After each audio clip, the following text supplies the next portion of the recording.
10 tips yang membuatku produktif selama gap year. Yang pertama, tahu arti produktivitas itu sendiri apa. Nah, produktif kan artinya kemampuan seseorang untuk menghasilkan sesuatu yang bernilai, bermanfaat, dan juga mencapai tujuan secara lebih efektif dan efisien. Ingat ya, produktif bukan sibuk. Kalau produktif itu soal dampak, kalau sibuk soal penampilan. Produktif dia dikendalikan oleh dirinya sendiri, sedangkan kalau sibuk dia dikendalikan oleh notifikasi dan orang-orang lain. Nah, yang kedua, kenali tipe chronotype-mu. Chronotype di sini artinya jam biologis internal tubuh yang menentukan kapan kita paling merasa terjaga atau mengantuk dalam siklus 24 jam. Aku tahu pertama kali tentang tipe chronotype ini di bukunya Corby yang berjudul You Do You. Nah, di mana ada 4 tipe chronotype, yaitu dolphin, bear, wolf, and lion yang dicetuskan oleh Dr. Michael Bruce di bukunya The Power of When. Nah, dolphin ini yang tidurnya paling ringan dan biasanya tuh sering didiagnosis menderita insomnia. Kalau bear ini tuh dia mengikuti siklus matahari terbit dan terbenam dan biasanya tuh tidur 8 jam. Yang ketiga, wolf. Nah, wolf ini tuh dia paling susah buat bangun tidur pas pagi, tapi kalau menjelang malam tuh dia udah semangat banget. Pokoknya kalau malam hari tuh dia paling bersemangat di malam hari dan biasa juga disebut dengan night owl. Nah, yang keempat ada lion. Lion ini biasa juga disebut dengan early bird. Nah, lion ini itu paling cepat nih bangunnya, biasa bangun jam 5 subuh, dan kalau udah menjelang sore dia tuh udah merasa lelah dan ngantuk. Nah, yang ketiga menggunakan metode 2-minute rules. Nah, 2-minute rule ini dicetuskan oleh James Clear di bukunya Atomic Habits. Nah, intinya saat kita ingin melakukan sesuatu, kita lakuin hal tergampangnya dulu selama 2 menit. Karena secara psikologis otak kita tuh menghindari hal-hal yang terlihat susah untuk dilakukan dan menggunakan waktu yang lama. Nah, dengan menggunakan 2 minute rule, dengan menggunakan aturan 2 menit ini, kita bisa lebih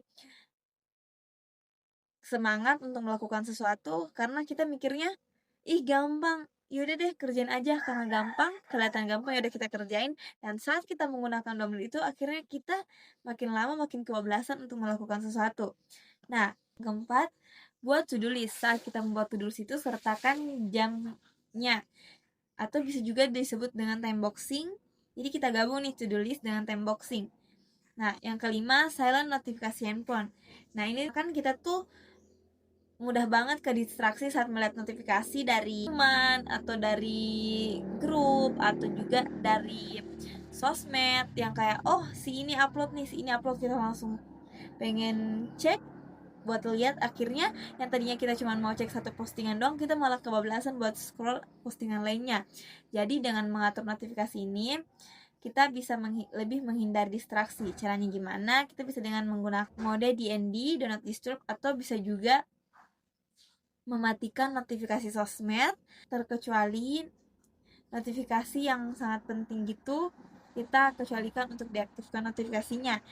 Atau bisa juga dengan cara kita mengatur batas penggunaan aplikasi tersebut. Kayak misal nih, kan di beberapa apps itu sudah include dengan time management.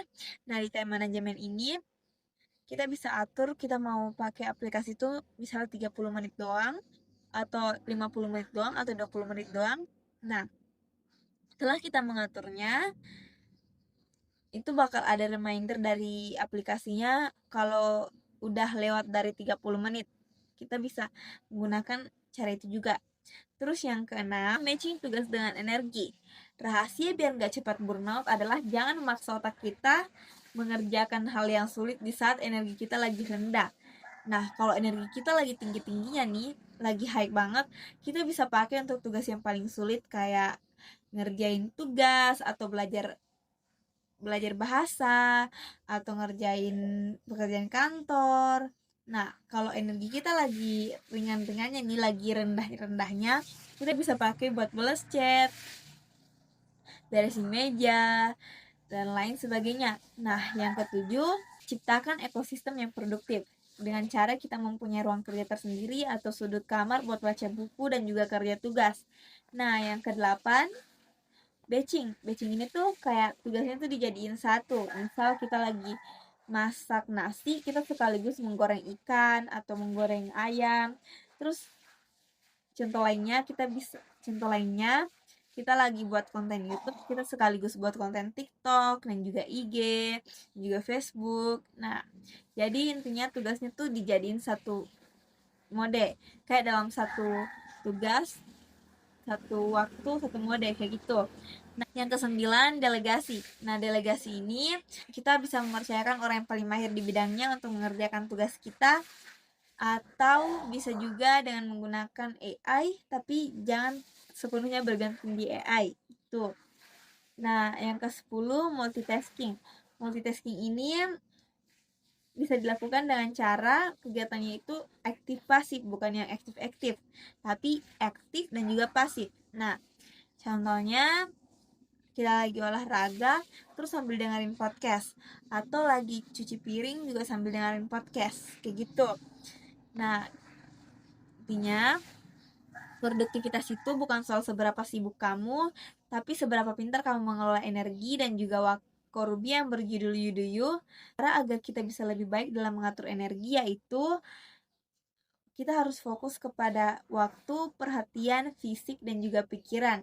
Dan tanpa disadari, kita bisa lebih banyak menyelesaikan banyak hal, bisa lebih fokus, dan juga work smarter. Sekian dari aku, terima kasih. And jangan lupa buat subscribe jika kamu ingin tahu soal tips produktif, self development, dan quarter life crisis lainnya. Bye-bye!